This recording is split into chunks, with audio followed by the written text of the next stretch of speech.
حدیث آپ کے سامنے کوئی چھوٹا بھی پیش کر دے، قرآن کی آیت آپ کے سامنے کوئی آپ سے چھوٹا بھی پیش کر دے، وہ چھوٹا نہیں ہے، اس دلیل اور برہان کی وجہ سے وہ بڑا ہو گیا ہے، کیونکہ اصل تو دلائل ہوتے ہیں، اور دلائل بھی قرآن و سنت کے، اس سے جھگڑے ختم ہوں گے۔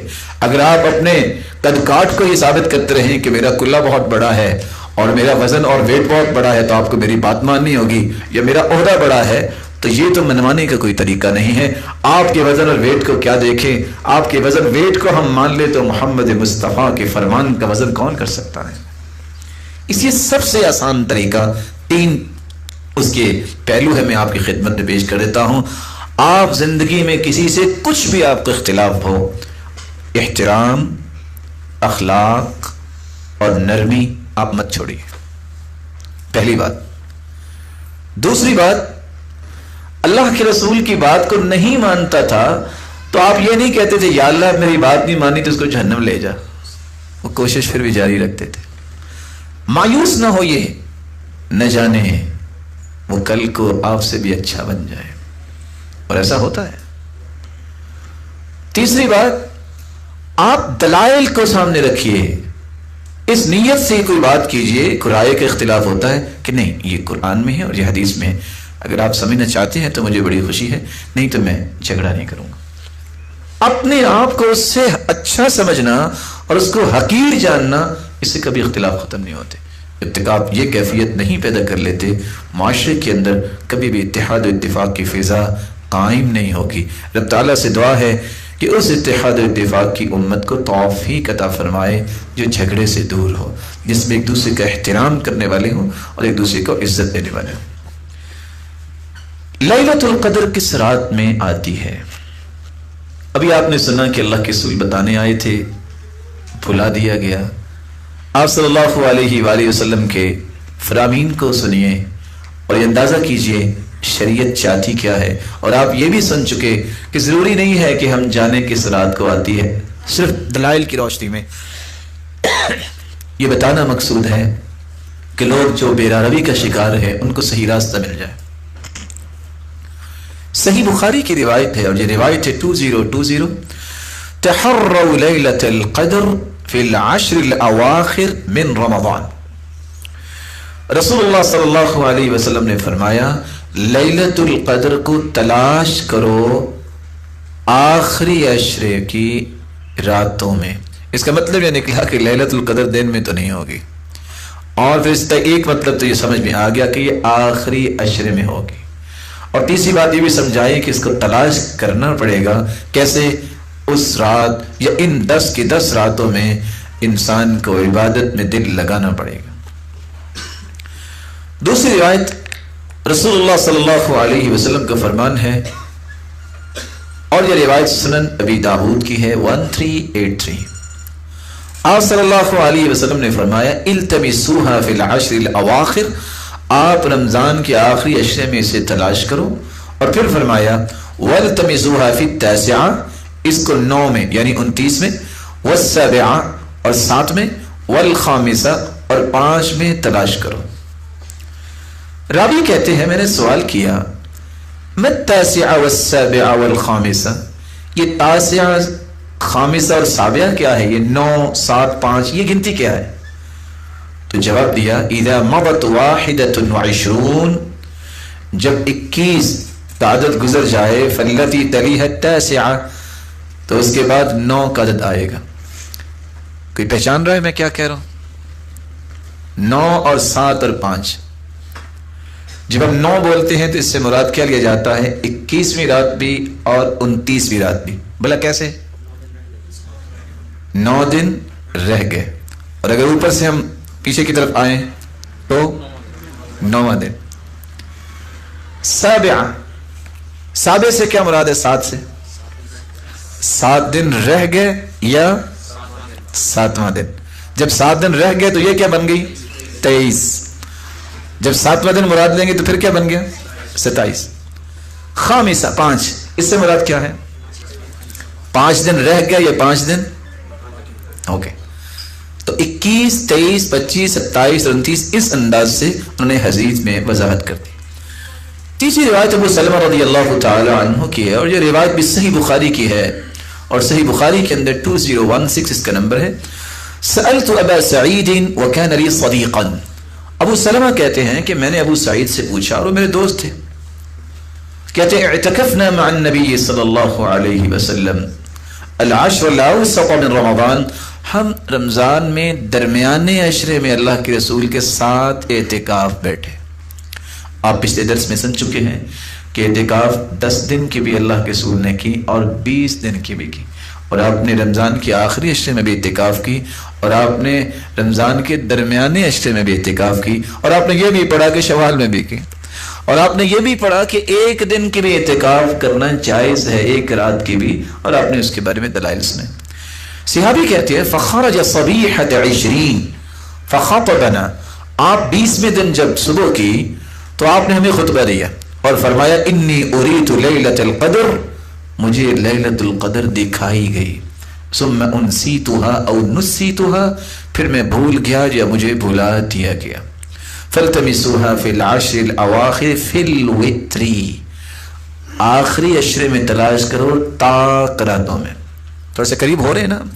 پہلے یہ بتایا کہ لیلۃ القدر رمضان میں آئے گی, پھر آپ نے فرمایا کہ لیلۃ القدر آخری عشرے میں ہوگی, پھر آخری عشرے میں آگے مزید اس کو قریب کیا کہ اب تم طاق راتوں میں سے تلاش کرو. تو طاق راتیں کون سی ہیں؟ 21, 23, 25, 27 اور 29.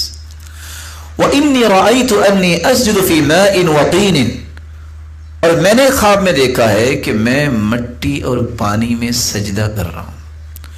فَمَنْ كَانَ اعْتَكَفَ مَعَ رَسُولِ اللَّهِ فَلْيَرْجِعْ, جس نے اللہ کے رسول کے ساتھ اعتکاف کیا ہے وہ لوٹ جائے.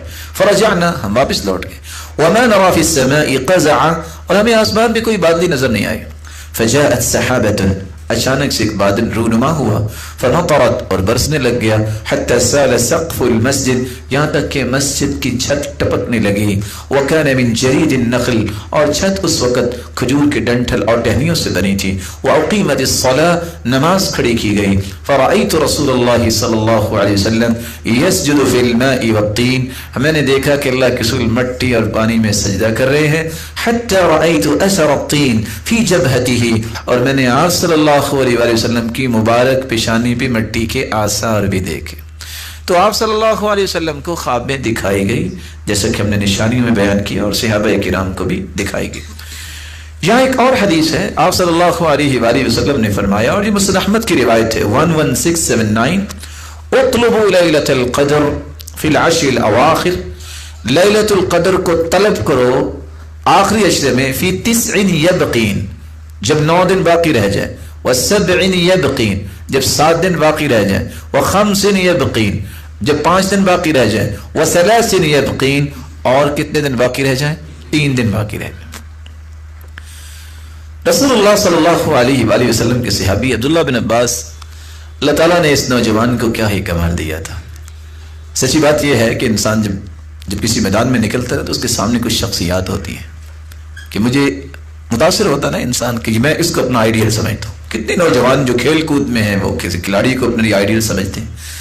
اگر کسی نے علم و معرفت کے میدان میں قدم رکھا ہے تو میں اسے یہ مشورہ دوں گا کہ وہ ایک مرتبہ عبداللہ ابن عباس کی زندگی کو ضرور پڑھے.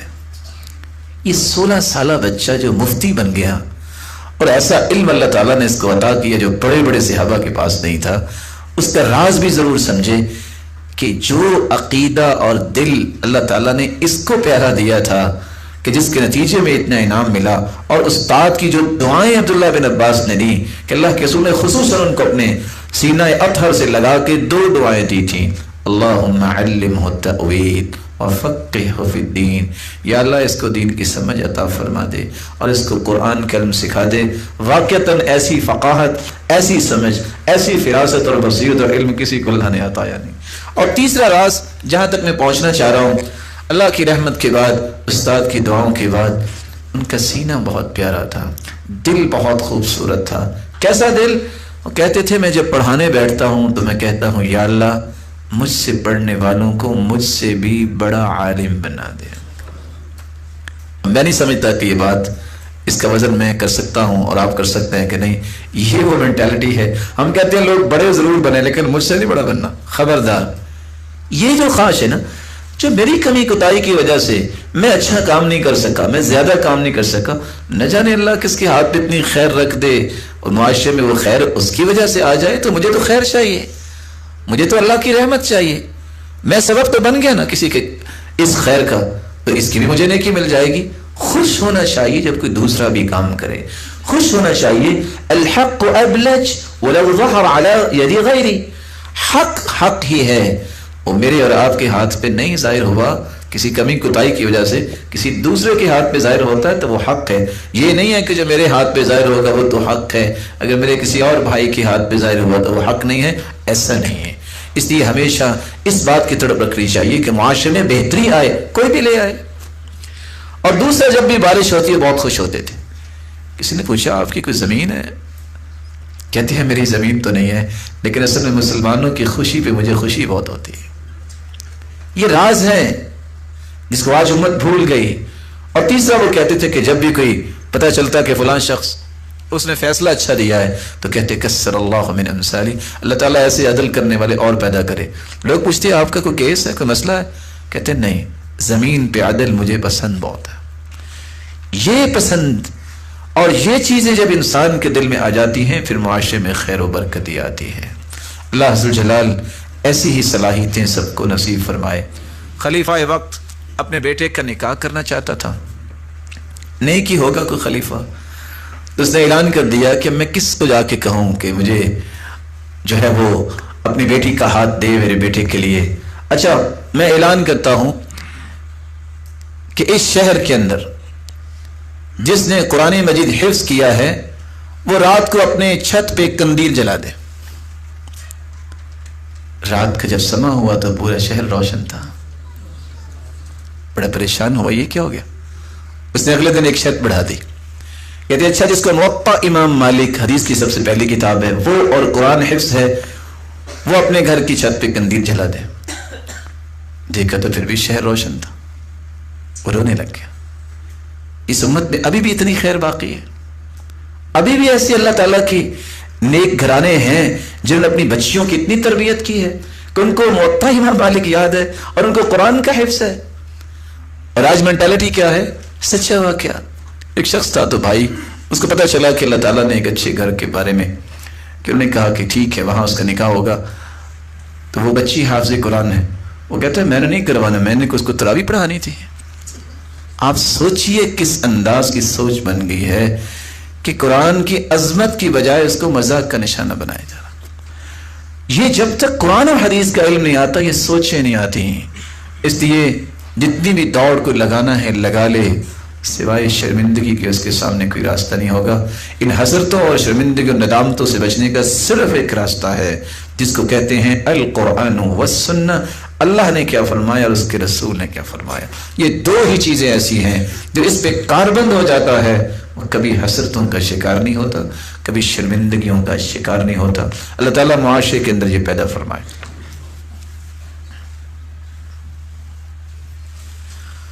آپ صلی اللہ علیہ وسلم کے صحابی عبداللہ ابن عباس رضی اللہ تعالی عنہ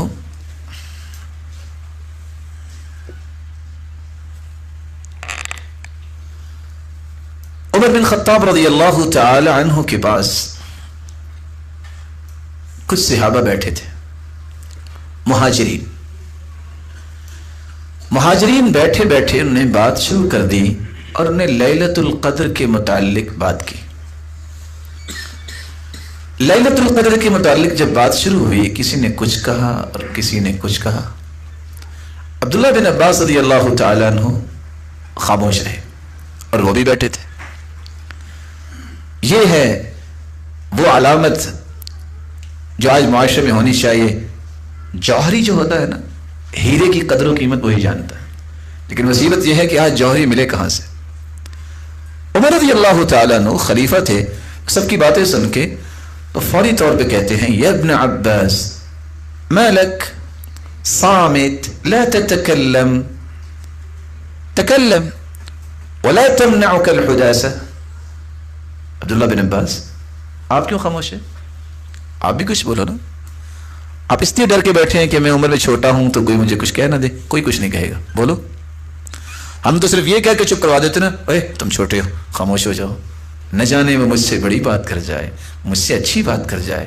یہی اعتماد دینا چاہیے چھوٹوں کو۔ اور جو ٹیچر کسی بھی اپنے اسٹوڈنٹ کی بات تسلی سے تشفی سے سنتا ہے، وہ اصل میں اپنے شاگردوں میں اعتماد بلڈ کر رہا ہوتا ہے، اس کے اندر بولنا جو ہے اس کی طاقت پیدا کر رہا ہوتا ہے، کل کو حق گوئی کرے گا۔ اور جو دبا دیتا ہے نتیجتاً وہ بہت ساری صلاحیتوں کو دبا رہا ہوتا ہے۔ عبداللہ بن عباس رضی اللہ تعالی عنہ جب اتنی بات انہوں نے سنی تو کہتے ہیں، یا امیر المؤمنین، اے مومنوں کے خلیفہ، میں بھی کچھ کہوں، ان اللہ وتر یحب الوتر، اللہ یکتا ہے، وطر ہیں، اور اللہ وطر کو ہی پسند کرتے ہیں۔ فجعل ایام الدنیا تدور علی 7، اللہ تعالیٰ نے دنیا کے دن بھی 7 رکھے ہیں۔ وخلق الانسان من 7، اور اللہ تعالیٰ نے انسان کو بھی 7 چیزوں سے پیدا کیا۔ وخلق ارزاقنا من 7، اور اللہ نے سارے رزق بھی دیے ہیں تو 7 چیزوں سے۔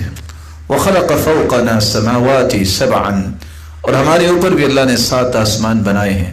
وخلق تحتنا اراضین 7، اور ہمارے نیچے زمینیں بھی 7 بنائی ہیں۔ وأعطى من المثاني 7، اور اللہ نے ہمیں 7 المثانی، وہ 7 آیتیں سورۃ الفاتحہ کی عطا کی ہیں۔ ونهى عن في كتابه عن نکاح الاقربین عن 7، اور اللہ نے اپنی کتاب میں 7 ہی ایسے معزز رشتوں کو حرام قرار دیا ہے کہ رشتوں جو خونی 7 رشتے ہیں ان سے تم نکاح نہیں کر سکتے۔ وقسم الميراث في كتابه على 7، اور اللہ تعالیٰ نے جو وراثت کی تقسیم کی بات کی ہے تو 7 ایسے حصے بیان کیے ہیں جن کو وراثت ملے گی، ان کا نام لیا ہے۔ وَنَقْعَ فِي السُّجُودِ مِنْ أَجْسَادِنَا عَلَى 7، اور ہمیں سجدے کا حکم دیا گیا ہے تو 7 جوڑوں میں سجدے کا حکم دیا گیا ہے۔ وطاف رسول اللہ صلی اللہ علیہ وسلم بالکعبۃ 7، اللہ کے رسول نے اگر طواف بھی کیا ہے تو 7 چکر لگائے ہیں۔ وبین الصفا والمروہ 7، اور صفا اور مروہ کے درمیان بھی 7 چکر لگائے ہیں۔ ورمى الجمار ب7 لإقامة ذکر اللہ مما ذکر فی کتابہ، اور اللہ عز و جلال کے پیغمبر نے 7 ہی کنکریاں ماری ہیں جب جمرات پہ کنکریاں ماری ہیں۔ فأراها في السبع الأواخر من شهر رمضان، اور یہاں بھی اللہ نے حکم دیا ہے کہ تم تلاش کرو رات کو، اور پہلا لفظ بولا ہے کہ تم اس کو 7ویں میں تلاش کرو۔ تو یہ بات سن کے کہنے لگے، یہ بات کہنے کے بعد کہنے لگے واللہ اعلم، ویسے اصل علم تو اللہ کے پاس ہے۔ فتعجب عمر، تو عمر نے بہت تعجب کیا، وقال ما وافقنی فیہا احد عن رسول اللہ الا هذا الغلام، میں اگر آپ کو کہوں یہ واحد بچہ ہے جس نے میری موافقت کی ہے، جو میں نے اللہ کے رسول سے سنا تھا وہی بات اس نے کی ہے۔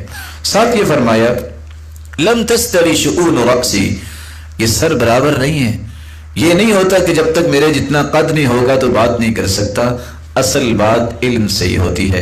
ان رسول اللہ صلی اللہ علیہ وسلم قال، اللہ کے رسول صلی اللہ علیہ وسلم نے فرمایا تھا التمسوها فی العشر الاواخر، اس لیلۃ القدر کو آخری عشرے میں تلاش کرو۔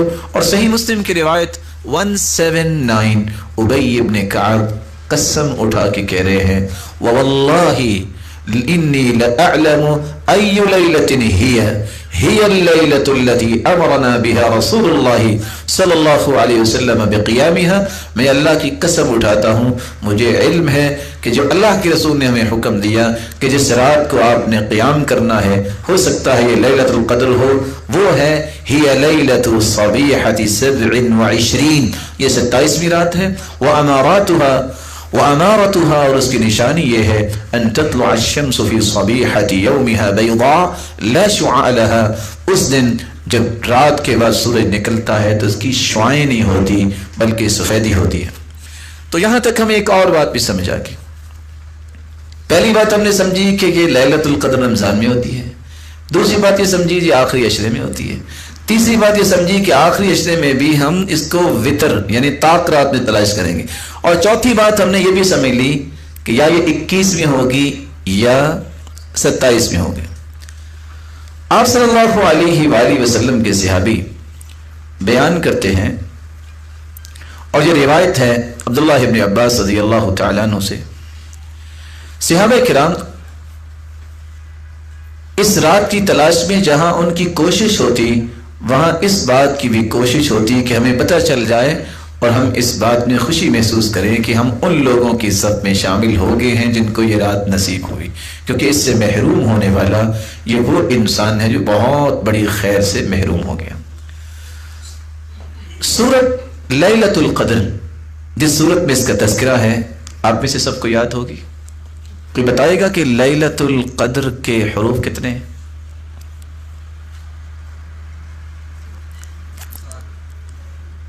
پھر دیکھ لیجئے گا،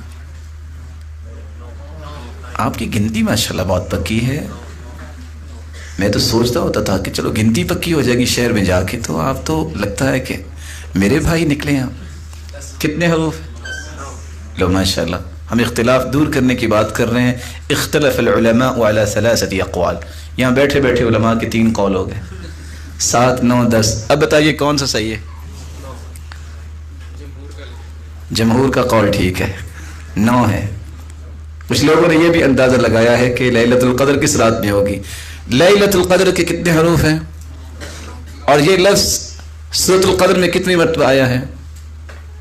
انا انزلناه فی لیلۃ القدر وما ادراک ما لیلۃ القدر لیلۃ القدر خیر من 1000 شہر تنزل الملائکۃ والروح فیہا بإذن ربهم من کل امر سلام ہی حتی مطلع الفجر۔ تو کتنی مرتبہ آیا؟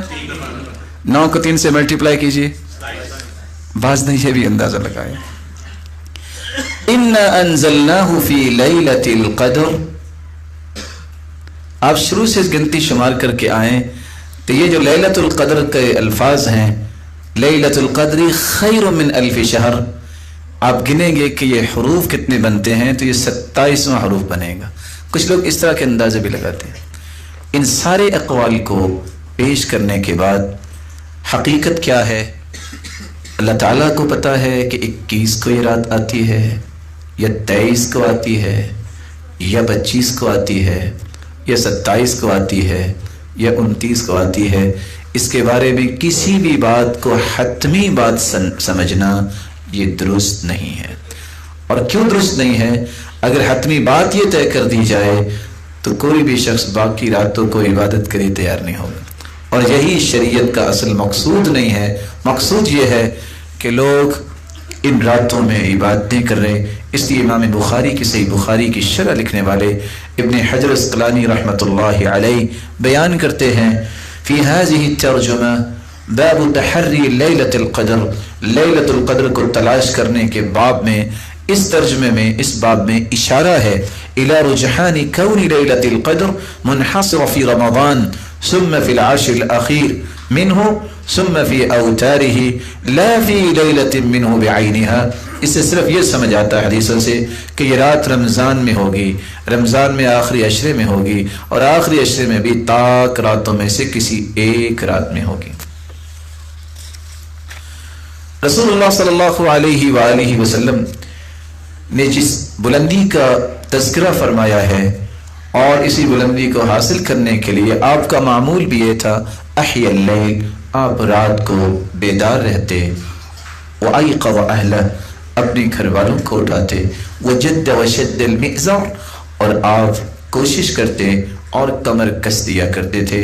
لیلۃ القدر کو تلاش کرنے والوں میں تین لوگوں کے رویے ہیں، اور آپ بھی دیکھ سکتے ہیں کہ آپ تینوں گروہوں میں سے کس گروہ میں شامل ہیں۔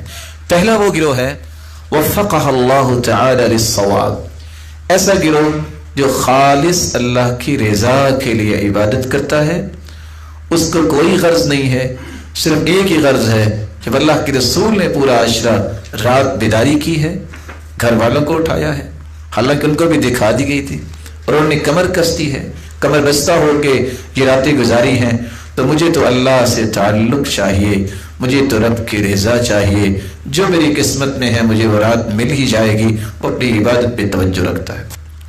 دوسرا وہ گروہ ہے جس کو صرف یہ ہوتا ہے چلو جتنا بھی مختصر ہو جائے، اس سارے مہینے میں کوئی 1-2 راتیں خصوصاً طاق راتوں میں اس لیے جاگتا ہے، چند لمحات قیام کرتا ہے، پھر اس کے بعد گفتگو میں مشغول ہو جاتا ہے، اور بعض تو ایسے لوگ ہیں جو ان مبارک راتوں میں بھی اپنے شوق پورے کرنے سے باز نہیں آتے، کہیں دف چل رہی ہے، نام بھی اسلام کا لیتے ہیں اور اس طرح کی مجالس برپا کی جاتی ہیں۔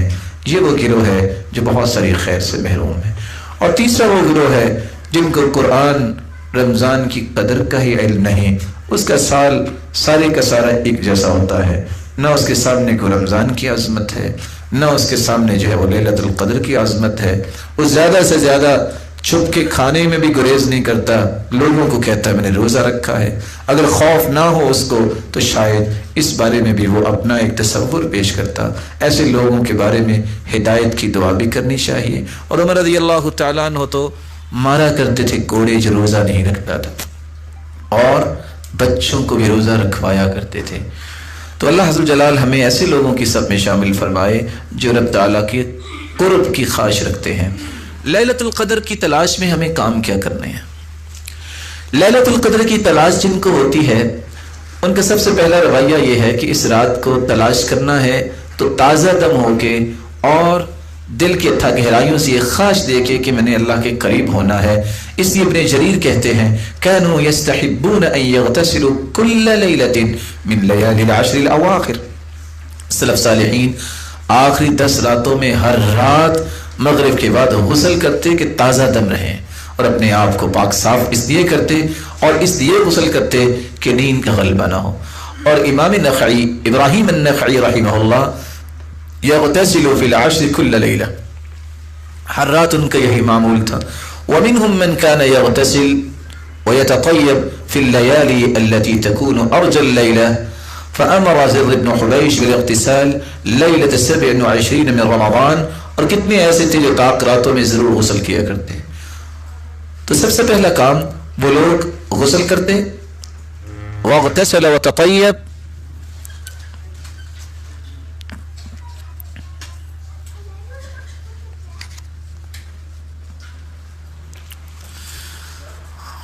اللہ اکبر کبیرا والحمد للہ کثیرا۔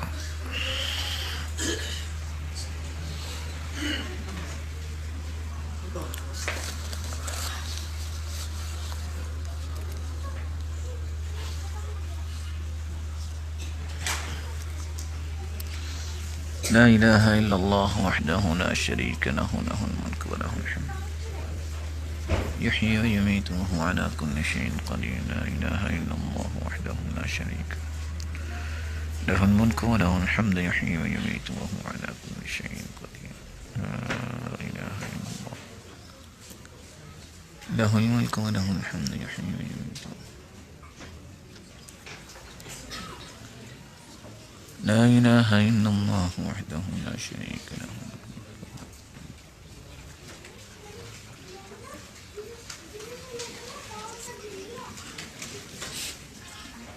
لا إله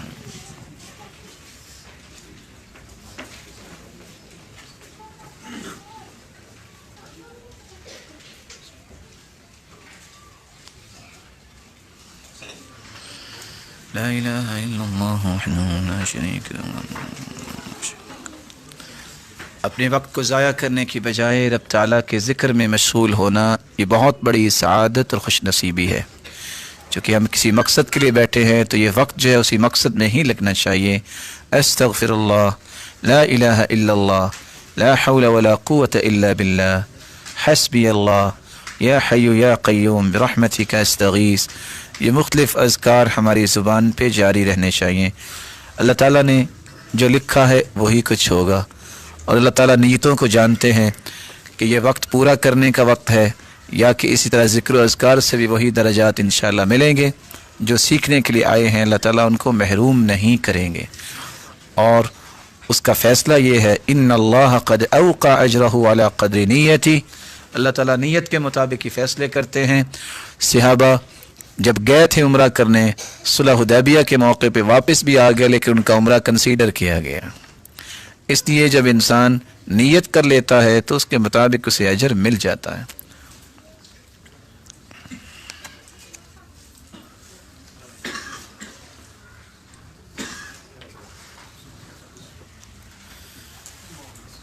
اس لائٹ اور روشنی جانے میں بھی اللہ نے کوئی حکمت رکھی ہوگی۔ کہ اتنی بڑی عظمت والی رات ہے، اگر اس کا کوئی اہتمام نہیں کرتا اور زندگی کے رعنائیوں میں اپنے آپ کو لگائے رکھتا ہے تو میں بڑی بڑی روشنیاں ختم بھی کر سکتا ہوں اور بڑی بڑی آوازیں بند بھی کر سکتا ہوں۔ یہ اس کے فیصلے ہیں اور سمجھانا چاہتے ہیں۔ اللہ تعالی ہمیں اپنے ساتھ جوڑے رکھے اور قیامت کو بھی اپنے دیدار کا مستحق بنائے۔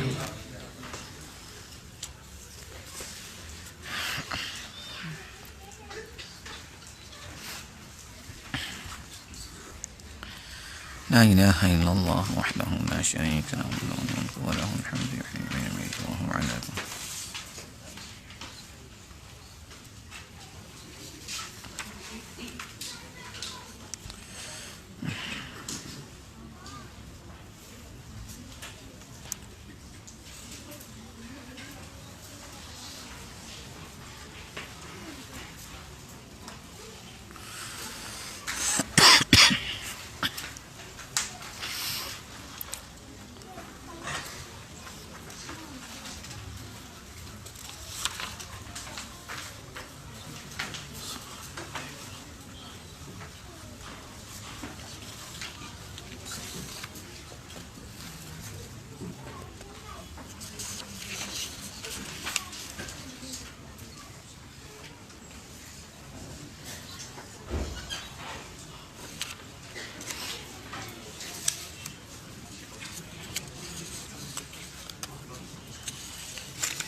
استغفر اللہ ربی من کل ذنب واتوب الیہ۔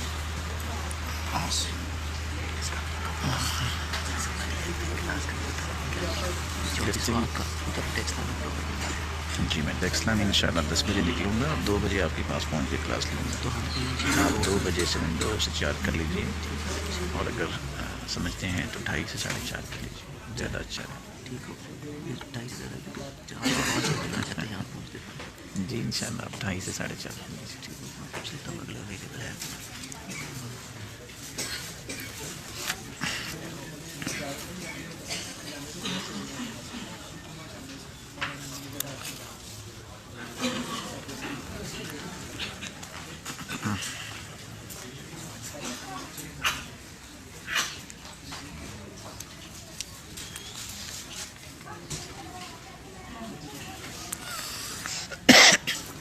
یہ 2 سوال ہیں، میں چاہوں گا کہ ذرا ان کی طرف توجہ ہو جائے۔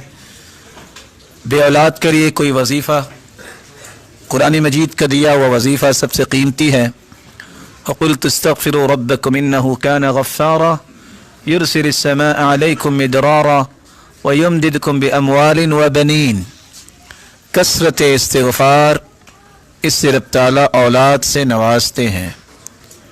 صبح و شام پڑھیے استغفر اللہ کثرت سے، استغفر اللہ الذی لا الہ الا هو الحی القیوم واتوب الیہ، استغفر اللہ ربی من کل ذنب واتوب الیہ، رب اغفر وارحم وتب علی انک انت التواب الرحیم، اللہم انت ربی لا الہ الا انت خلقتنی وانا عبدک وانا على عهدك ووعدك ما استطعت، اعوذ بك من شر ما صنعت، ابوء لك بنعمتك علی وابوء بذنبی فاغفر لی فانه لا یغفر الذنوب الا انت۔ یہ 5 قسم کے استغفار ہیں، ان میں سے جو آسان لگے آپ اس کو پڑھ سکتے ہیں۔ دوسرا سوال یہ ہے،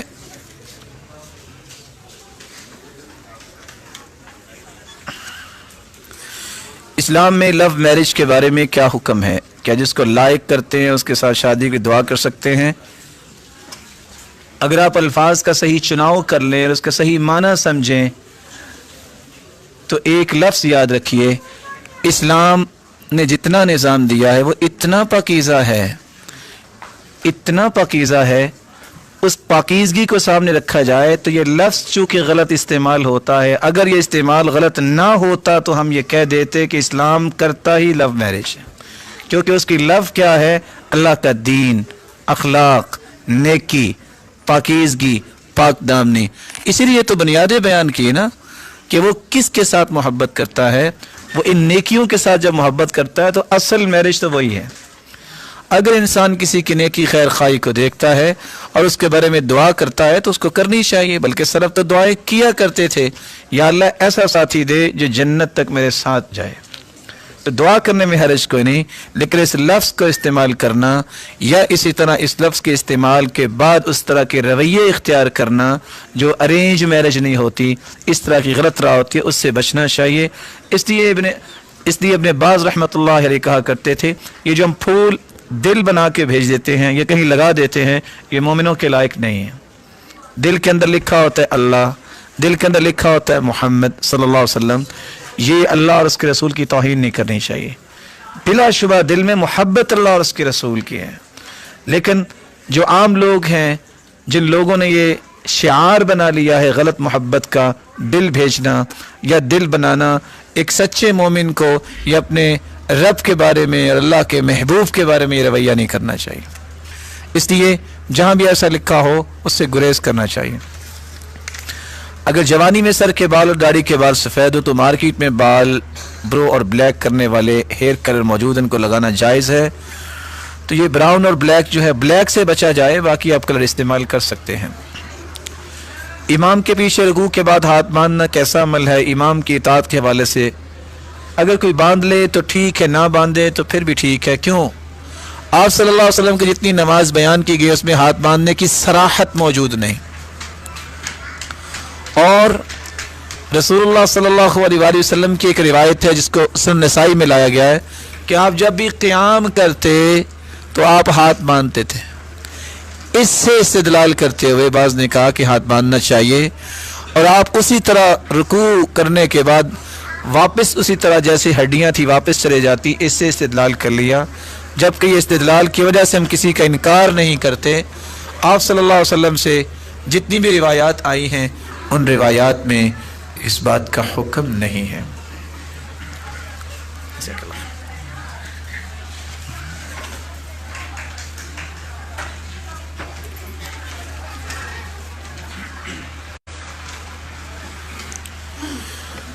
بات یہ کر رہے تھے کہ اگر لیلۃ القدر انسان کو نصیب ہو، اس کی تلاش میں ہمیں کام کیا کرنے چاہیے؟